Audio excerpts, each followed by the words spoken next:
কতবার এমন হয় আপনি কোনো কাজ করার জন্য কাউকে দায়িত্ব দেন, কিন্তু সেই ব্যক্তি সেই কাজ সম্পন্ন করতে পারে না, অসম্পূর্ণ রেখে দেয় অথবা ঠিকভাবে করতে পারে না। এবার এই পরিস্থিতিতে কি হয়? আপনি ক্রুদ্ধ হয়ে যান, তার উপরে আপনি রেগে যান, তাকে তিরস্কার করেন, আর তারপরে সেই কাজ সম্পন্ন করতে আপনি নিজেকেই নিযুক্ত করেন, আর শেষ পর্যন্ত সেই কাজ সম্পন্ন হয়েই যায়। এবার এই বিষয়ে সমস্যা সেই ব্যক্তির চেষ্টায় নয়, সমস্যা আপনি যে সেই ব্যক্তিকে ভরসা করলেন তার ছিল। আমরা অন্যের প্রতি ভরসা করাকে প্রথম পদক্ষেপ বানিয়ে নিই, আর নিজের উপরে বিশ্বাসকে শেষ সম্বল। কিন্তু তার বদলে এটাই হওয়া উচিত যে নিজের উপরে ভরসাকে আমরা প্রথম পদক্ষেপ বানাই, তাকে নিজের সহায় মানতে হবে। যদি আপনি এমন করেন তাহলে পরিণাম আরো সুখকর, আরো আনন্দদায়ক হবে। তাই মনে রাখবেন, এই সংসারে আপনার সব থেকে বড় ভরসা আর কেউ নেই। এই সংসারে আপনার সব থেকে বড় রক্ষাকর্তা আর কেউ নেই, বরং আপনি নিজেই। রাধা রাধা। আসুন আপনাকে একটা প্রশ্ন করছি, সোনা আর লোহার মধ্যে তফাৎ কি? এবার বেশিরভাগ লোকের উত্তর এটাই হবে যে সোনা বহুমূল্য, সোনার মূল্য লোহার থেকে অনেক বেশি। এটা ঠিক, কিন্তু আমাদের এটা বলা ঠিক হবে না যে সোনা আমাদের সাজগোজের কাজে লাগে, আমাদের আরো বেশি সুন্দর দেখায়। অন্যদিকে লোহা সেই সৈনিকদের ঢাল ও তলোয়ার হয়ে তাদের রক্ষা করে যারা আমাদের প্রাণকে রক্ষা করেন। এই সৈনিক না থাকলে আমাদের প্রাণও থাকবে না। এবারে বলুন, সোনার মূল্য বেশি হওয়াতে কি লোহার মূল্য কমে যায়? কখনোই না।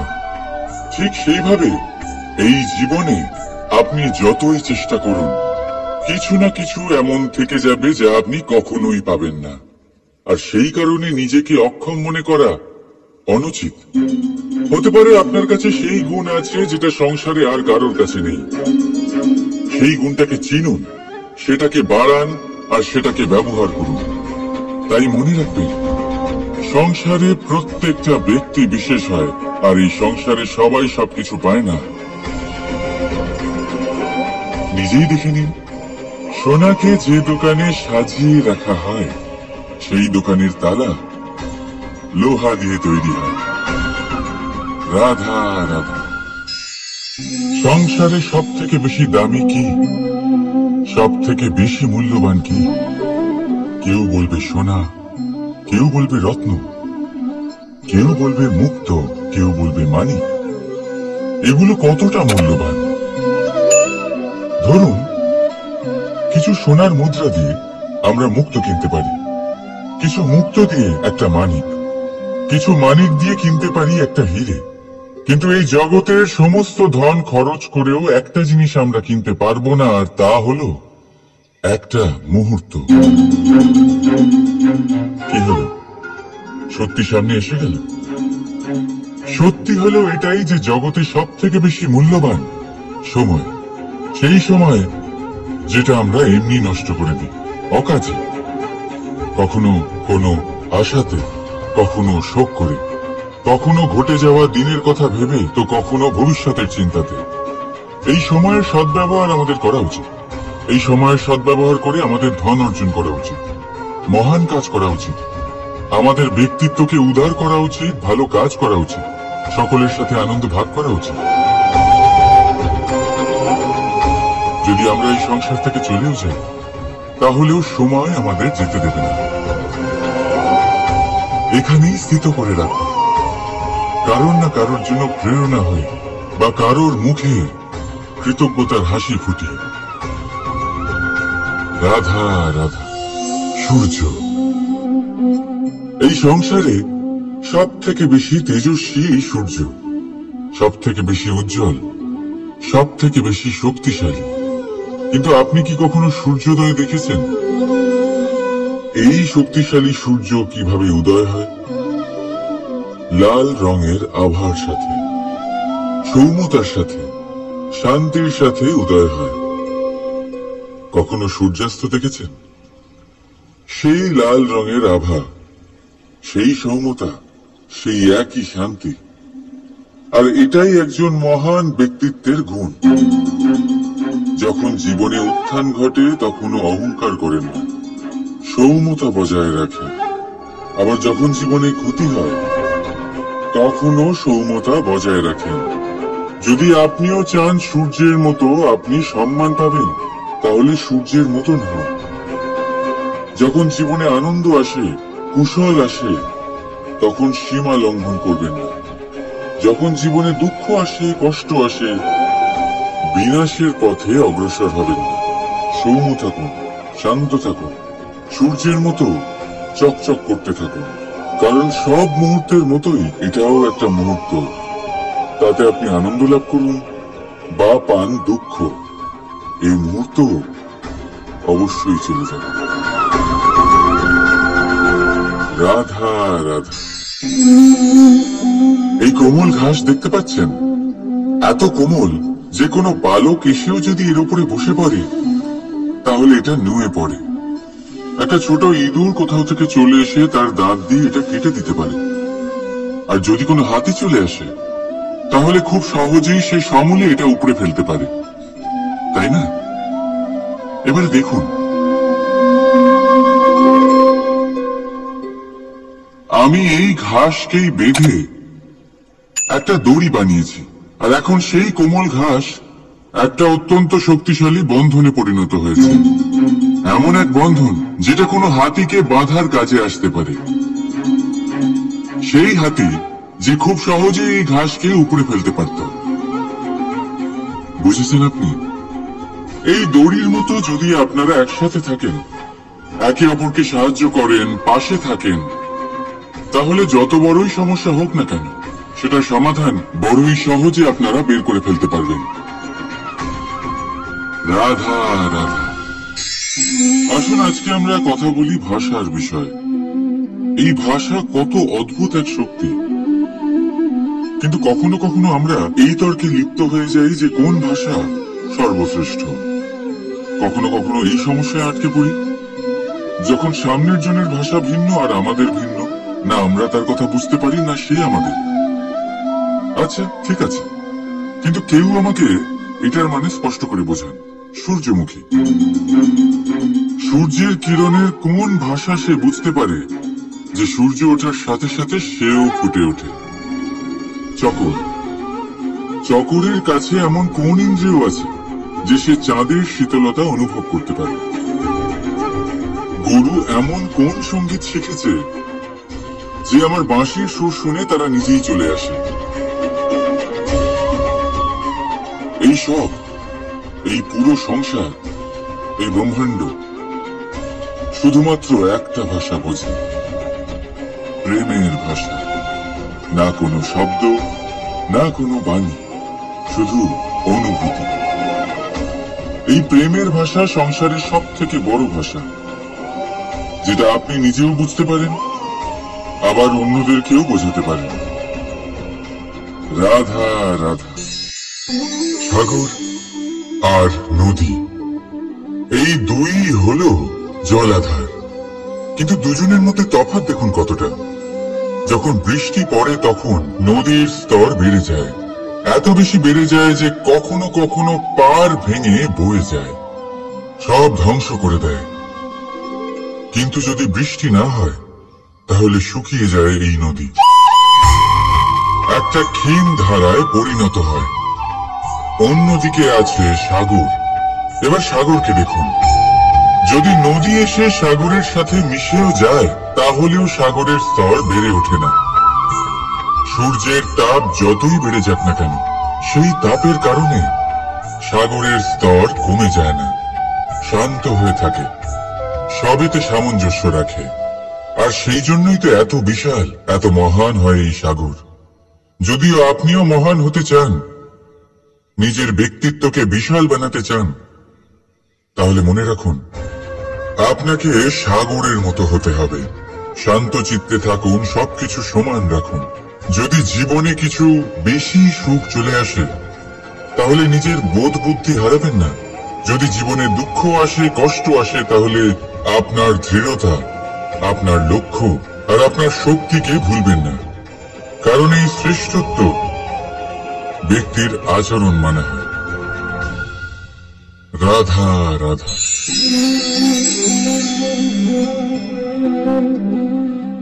কাকর এতই ছোট যে আঙুলের মাঝে ধরা যায়, কিন্তু ভাবুন যে এই কাকর যদি আপনার চোখে চলে যায় তাহলে কত বড় সমস্যা হয়ে দাঁড়াবে। এবারে ভাবুন এই কাকর যদি আপনার পথে থাকে, আপনি পাদুকা পরে বড়ই সহজে হেঁটে চলে যেতে পারবেন। কিন্তু যদি এই কাকর আপনার পা আর পাদুকার মাঝে আটকে যায়, তাহলে আপনি ঠিক করে চলতে পারবেন না, যতই সেই পথে ফুল ছড়ানো থাকুক না কেন।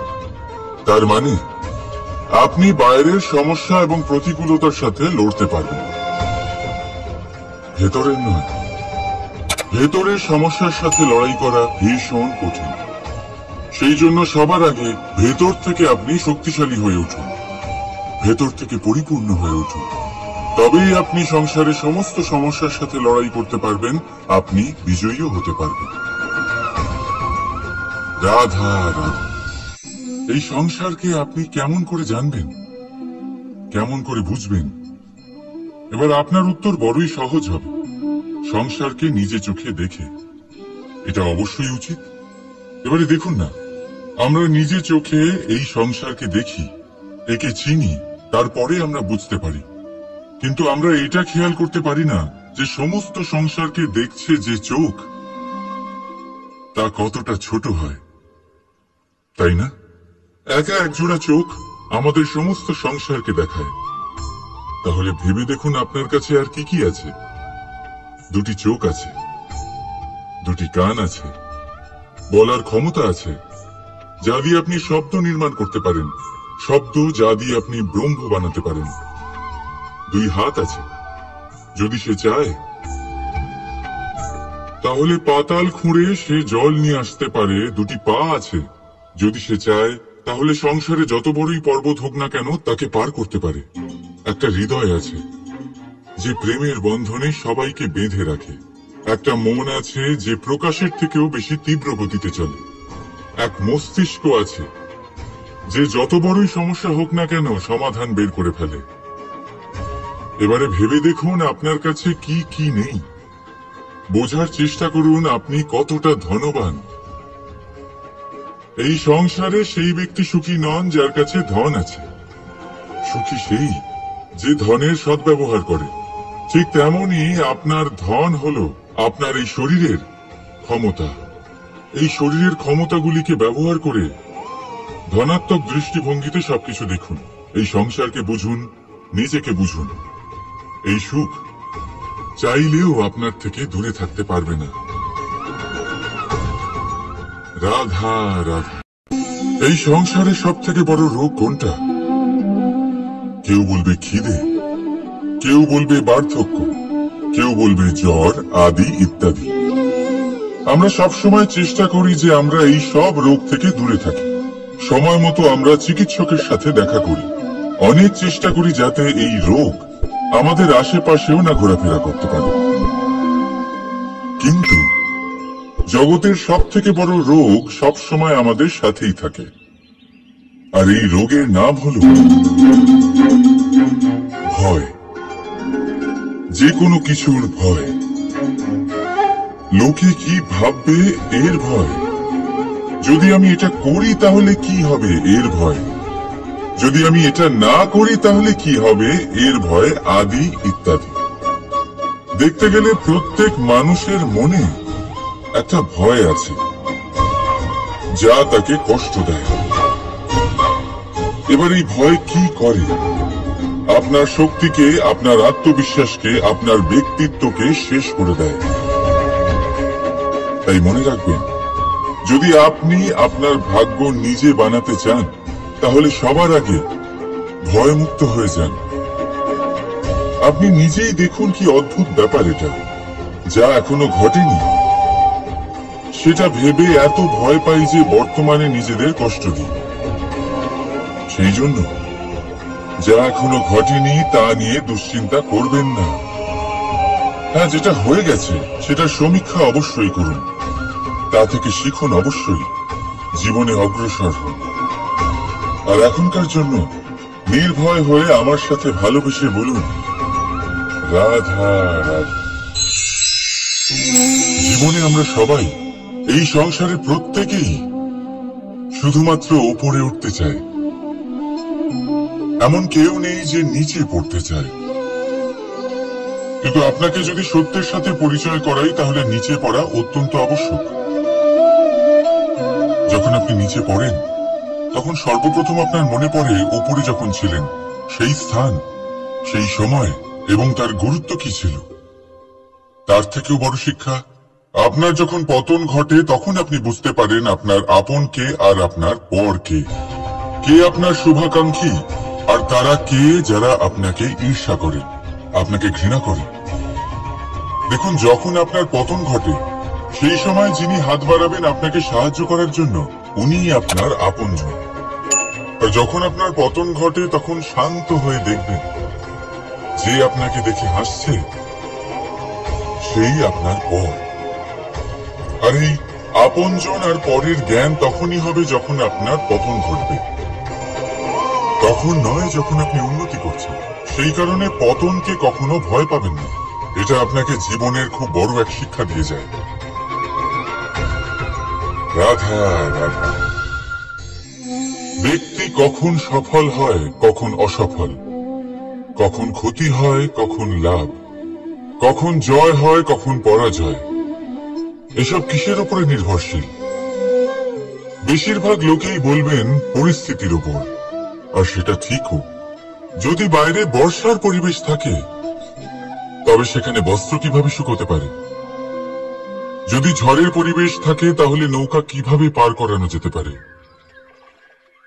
কিন্তু যদি আমি আপনাকে আসল সত্যি বলি, তাহলে অসফলতার কারণ পরিস্থিতি নয়, সেই পরিস্থিতিকে স্বীকার করে নেওয়া। প্রত্যেকের জীবনে এরকম সময় অবশ্যই আসে যখন আমরা চাইলেও পরিস্থিতিকে পাল্টাতে পারি না। পরিস্থিতিকে পাল্টানো অসম্ভব হয়ে ওঠে। এরকম সময় একটাই উপায় আছে, পরিস্থিতিকে নয়, মনস্থিতিকে বদলান। আর দেখবেন সবকিছু ভালো হবে। কারণ এই মনস্থিতি আপনার জীবনের সব থেকে বড় সম্বল, সব থেকে বড় সাথী। দেখুন, অপবাদ, অসফলতা প্রত্যেকের জীবনের একটা অংশ অবশ্যই, কিন্তু আপনাকে নিরন্তর চেষ্টা করে যেতে হবে, পুনরায় ঘুরে দাঁড়িয়ে এগিয়ে যেতে হবে, তবেই সফলতা আসবে। যদি এতই সহজ হতো সফল হওয়া, তাহলে সবাই সফল হতো, তাই তো? রাধা রাধা। বন্ধুত্ব, সংসারের সব থেকে বড় সম্পর্ক এই বন্ধুত্ব। জীবনে মা, বাবা, ভাই, বোন, এইসব সম্পর্ক আমরা বাঁচতে পারি না, কারণ এগুলি আমরা জন্মের সাথেই পাই। কিন্তু বন্ধুত্ব একটাই এমন সম্পর্ক যেটা আমরা বাছাই করতে পারি, যা আমরা বানাই, যা আমরা এগিয়ে নিয়ে যাই। তাই এই বন্ধুত্ব নিয়ে গর্ব করুন। যাকে আপনি বন্ধু বেছেছেন, তাকে নিয়ে গর্ব করুন। যদি আপনারা দুজনে একসাথে থাকেন, তাহলে সেটা নিয়ে গর্ব করুন। যদি আপনার বন্ধু জীবনে এগিয়ে যায়, সফলতা পায়, তাহলে গর্ব করে বলুন, এই সফল মানুষটি আমার বন্ধু। যদি আপনার বন্ধু কোনো কারণে পিছিয়ে পড়ে, কোনো বিপদে পড়ে যায়, তখনও গর্বের সাথে তার পাশে দাঁড়িয়ে বলুন যে এই মানুষটি আমার বন্ধু। বন্ধুর সাথে একজোট হয়ে দাঁড়িয়ে থাকুন, যে কোনো পরিস্থিতিতে, সেটা ভালোই হোক বা খারাপ। এটাই মানুষের সব থেকে বড় পরীক্ষা। আর যে এই পরীক্ষায় উত্তীর্ণ হবে, বুঝে নেবেন তার জীবনে কোনো বিপদ আসতেই পারবে না, তারও না, তার বন্ধুর জীবনেও না। তাহলে আসুন আর আমার সাথে ভালোবেসে বলুন, রাধা রাধা। আমরা সকলে পরিশ্রম করি, আর তার ফলও আমরা ভোগ করি। কিন্তু অনেক সময় এরকম হয় যে পরিশ্রম আমরা করি, কিন্তু বাহবা অন্য কেউ পেয়ে যায়, বা অন্য কেউ নিয়ে যায়। এবার এই সময় আমরা নিরাশ হয়ে পড়ি, হতাশ হয়ে পড়ি, তারপর কাজে আমাদের একটুও মন বসে না। আমরা আমাদের পূর্ণ যোগদান করা বন্ধই করে দিই। চিন্তা করতে থাকি যে পুনরায় যদি এরকম পরিশ্রম করি আর পুনরায় সেই পরিশ্রমের বাহবা অন্য কেউ নিয়ে যায়, তাহলে সেই পরিশ্রম করেই বা কি লাভ? আর তার পরিণাম, এই সংসার আপনাকে নিকৃষ্ট মনে করতে শুরু করে। এবার আপনি জিজ্ঞেস করবেন এরকম সময় কি করা উচিত। আপনাকে একটা কথা বলে রাখি যে যদি আপনি এই নিয়ে চিন্তাই না করেন যে আপনার পরিশ্রমের বাহবা অন্য কেউ পেয়ে যাবে, তাহলে আপনি এই সংসারে মহান থেকে মহানতর কাজ করতে পারবেন। প্রত্যেকবার নিজের থেকে ওপরে যেতে পারবেন। আর এই সিঁড়ি অনেক লম্বা। তাই মনে রাখবেন, যখন কোনো বাগানে ফুল ফোটে তাহলে লোকে মালিকে বাহবা দেয়, কিন্তু যখন সুগন্ধ বেরোয় তখন লোকে মালিকে নয়, সেই ফুলকে মনে রাখে। সেই জন্য নির্বিকার হয়ে চেষ্টা করতে থাকুন, পরিশ্রম করতে থাকুন। আপনি বাহবা অবশ্যই পাবেন। যদিও বা আপনাকে বাহবা দিতে লোকে ভুলে যায়, এই প্রকৃতি কখনো ভুলবে না। রাধা রাধা। দেখতে গেলে এই সংসার বড়ই সুন্দর, কিন্তু আসল সত্যি এটাই যে সংসারে সবকিছু নশ্বর। যেটা কাল ছিল তা আজ নেই, যা আজ আছে তা কাল ছিল না, আর যা আজ আছে তা কালও থাকবে না। প্রত্যেক মানুষকেই যথাসময় কালের কাছে মাথা নত করতে হয়। এই রূপের বিনাশ করে বার্ধক্য, প্রাণের বিনাশ করে মৃত্যু, আলস্য, ঈর্ষা ধর্মের বিনাশ করে, আর ক্রোধ বিনাশ করে সম্পর্কের। কিন্তু এরকম একটা অনুভূতি আছে যা একাই সমস্ত গুণ বিনাশ করতে সক্ষম হয়, আর সেটা হলো অহংকার। তাই জ্ঞানকে নিজের কাছে আসতে দিন, কিন্তু অহংকারকে কখনোই নয়। কারণ যদি এই অহংকার আপনার কাছে চলে আসে, তাহলে জীবনে যা কিছু আপনি অর্জন করেছেন, তা সে গুণ হোক বা হোক ধন, সে বন্ধু হোক বা হোক আনন্দ, সবকিছু শেষ হয়ে যাবে। রাধা রাধা। ভেবে দেখতে গেলে দুধকে জলের থেকে বেশি ভালো মনে করা হয়, আর সেই জন্য দুধের মূল্য জলের থেকে অনেক বেশি হয়। এবার যদি এই দুধ দিয়েই দই বানানো হয়, তাহলে এর আয়ু আরো কিছুদিন বেড়ে যায় এবং এর মূল্য আরো কয়েক মুদ্রা বেশি। এবার যদি এই দই থেকে মাখন বানানো হয়, তাহলে তার আয়ু আরো কয়েক সপ্তাহ বেড়ে যায়, আর তার মূল্য আরো কিছু মুদ্রা বেশি। এবার এই মাখন থেকে যদি ঘি তৈরি করেন, তবে এর আয়ু অনেক বছর বৃদ্ধি পায় এবং এর মূল্য মাখনের থেকে আরো কয়েক মুদ্রা বেশি। এবার এই সব কিছুর মূলে দুধই আছে, কিন্তু এদের সকলের আয়ুতে, এদের মূল্যে এত তফাৎ কেন? তার কারণ এই যে দুধকে দই হওয়ার জন্য অনেক কষ্ট সহ্য করতে হয়, দইকে মাখন হওয়ার জন্য লাঠির আঘাত সহ্য করতে হয়, আর মাখনকে ঘি হওয়ার জন্য বহু ঘন্টা ধরে আগুনের তাপ সহ্য করতে হয়। তারপর গিয়েই মাখন ঘি হয়, তারপরেই এর আয়ু বাড়ে এবং মূল্য বৃদ্ধি পায়। এবার আমরা মানুষেরাও সবাই সমান, দুধের মতো। কিন্তু মহান সেই হয় যে কঠিন পরিস্থিতির মুখোমুখি হয়, যে বিপদের মোকাবিলা করে, যে এই প্রতিযোগিতাগুলোয় সফল হয়। এইসব করলে তবেই জীবনে অগ্রসর হতে পারবে, তবেই জীবনে আপনার যশের আয়ু বৃদ্ধি পাবে, আর তখনই এই সংসার আপনাকে মহান মনে করবে। রাধা রাধা। এই পাথর দেখতে পাচ্ছেন আপনি? কত গোল, কতটা চকচকে। বাচ্চাদের অনেক সময় এটা নিয়ে খেলতে ভালো লাগে, আর কেনই বা লাগবে না? কতটা সুন্দর আর মসৃণ এটা। কিন্তু আপনি কি কখনো ভেবে দেখেছেন এই পাথর আগে কি ছিল? কোন বিশাল আকার পর্বত, কোন বিশাল আকার পাথরের একটা বড় ভেঙে যাওয়া অংশ বিশেষ, যেটা কোনোভাবে নদীতে পড়ে নদীর ধারার সাথে বইতে থাকলো। মাটির সাথে ঘর্ষণ হলো, বালির কণার সাথে ঘর্ষণ হতে থাকলো, আর তারপর ধীরে ধীরে এই আকার পেল। এবার আমরাও এই পাথরের মতোই। তাই মনে রাখবেন, আপনার ব্যক্তিত্ব, আপনার এই স্বরূপ ঈশ্বরের দেওয়া কখনোই নয়। হ্যাঁ, প্রকৃতি অবশ্যই আপনাকে জন্ম দিয়েছেন, কিন্তু আপনি নিজে নিজের ব্যক্তিত্বের রচয়িতা। আর আপনি তা রচনা করেন কঠিন পরিস্থিতির মুখোমুখি হয়ে, সংকটের ধারা পার করে। তাই আপনিও এই পাথরের মতো নিরন্তর চেষ্টা করতে থাকুন, নিজের অস্তিত্ব বজায় রাখুন, এই অস্তিত্বকে মহান করতে থাকুন, আর আমার সাথে ভালোবেসে বলুন, রাধা রাধা। বর্ষাকালে যখন ভয়ানক বৃষ্টি হয়, তীব্র গতিতে যখন হাওয়া চলে, তখন আপনি নিশ্চয়ই দেখেছেন যে পাখিরা, যাদের বাসা মাঝে মাঝে ভেঙে পড়ে, নষ্ট হয়ে যায়। কিন্তু আপনি কি কখনো সেই পাখিদের বিলাপ করতে দেখেছেন? কখনো নয়। যখনই সেই বৃষ্টি থেমে যায়, তারা আবার একটু একটু করে খড়কুটো জোগাড় করে তাদের বাসা বানিয়ে ফেলে। নিজের সংসার সেই রকমই বানিয়ে দেয় যেমন আগে ছিল। এমন কেন? কারণ এই ঝড়ের তাণ্ডবের সাথে সেই পাখিদের কোনো বোঝাপড়া করারই নেই। তারা শুধু সেটাই করতে থাকে যেটা তাদের হাতে আছে,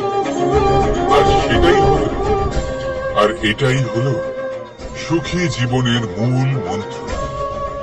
যেটা আপনার হাতে নেই, তা নিয়ে বিলাপ করে আপনার কোনো লাভ হবে না। মনোসংযোগ তাতেই করুন যা আপনার হাতে রয়েছে। যা বদলে গেছে তাকে আপনি আবার বদলাতে পারবেন না, কিন্তু যা আপনি বদলাতে পারবেন তাতে মনোসংযোগ করুন। এই জীবনে একটু ধনাত্মক হয়ে উঠুন, দেখবেন সব শুভ হবে। রাধা রাধা। ছোটবেলায় একটা জিনিস আমি কখনো বুঝে উঠতে পারিনি। আমি সবসময় আশ্চর্য হয়ে থাকতাম যে এটা কি করে সম্ভব হতে পারে। ব্যাপারটা ছিল এরকম, আমি আমাদের গোয়াল ঘরে দেখতাম ভিন্ন ভিন্ন রং রূপের গাভী। কারোর রং কালো তো কারোর রং সাদা, কেউ খয়েরি তো কারোর রং বাদামি। এবার আমি দেখতাম কারোর কারোর শিং বড় তো কারোর এত ছোট যে দেখাই যায় না। কোনো গাভী আকারে ছোট ছিল তো কেউ একটু বড়। কিন্তু যখন সেই সব গাভী দুধ দিত, তখন আমি দেখতাম সেই সব দুধ সমান, রং সমান, স্বাদ সমান, গুণও সমান, আর সমান পুষ্টিও। এবার আমি এটা বুঝতে পারতাম না। আমার দৃষ্টিতে তো সমস্ত গাভী আলাদা আলাদা ছিল। আমি ভাবলাম আমি মাকে জিজ্ঞেস করি। মাকে জিজ্ঞেস করলাম। মা আমাকে বললেন, কানাই, রং রূপ পাল্টালেও গাভীদের বাস্তবিকতা তো পাল্টায় না। গাভী তো গাভীই থাকবে। এবার আমি এটা বুঝতে পারি না যে মানুষ এটা আত্মসাৎ কেন করতে পারে না। দেখুন, রং, রূপ, জাত, ধর্ম, ভাষা, এই সবের উপরে হলো মনুষ্যত্ব। আর মনুষ্যত্বের একটাই ধর্ম, আর সেটা হলো প্রেম। তাই এই প্রেম আপনি সকলের সাথে ভাগ করে নিন, প্রেমের সাথে সকলের সেবা করুন। এই মনুষ্যত্বের অমৃত চেখে দেখুন, আর আপনি বুঝে যাবেন যে আমরা কেউ আলাদা আলাদা নই, আমরা সবাই সমান। রাধা রাধা।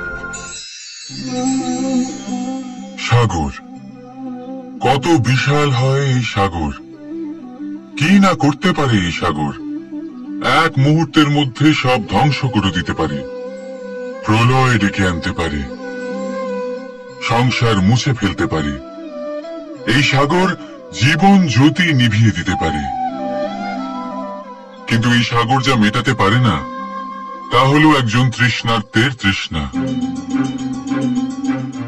অন্যদিকে এই ঘোড়া, যা এতটাই ছোট যে গোপিনীরা একসঙ্গে অনেকগুলো নিয়ে চলতে পারে, কিন্তু এই ছোট ঘোড়া অনেকের তৃষ্ণা মেটাতে পারে। এবার বলুন, জল সাগরেও আছে, আবার এই ঘোড়াতেও। তাহলে পার্থক্য কোথায়? এখানে পার্থক্য হলো তাদের আচরণের মধ্যে। একজন মাটির মধ্যে মিষ্টি জল ধরে রাখে, তো আরেকজন নিজের নোনা জলের আঘাতে যে কাউকে মাটিতে মিশিয়ে দিতে পারে। আপনি কি হতে চাইবেন? সাগরের নোনা জল হয়ে কারোর আশা চূর্ণ বিচূর্ণ করে দিতে, নাকি মিষ্টি জলের ঘোড়া হয়ে কারোর তৃষ্ণা মেটাতে? সিদ্ধান্ত আপনার। রাধা রাধা। তোমাদের যদি এই ভিডিওটা ভালো লাগে থাকে তাহলে অবশ্যই একটা লাইক করে দাও, আর এইরকম ভিডিও পেতে গেলে আমাদের সাথে থাকো।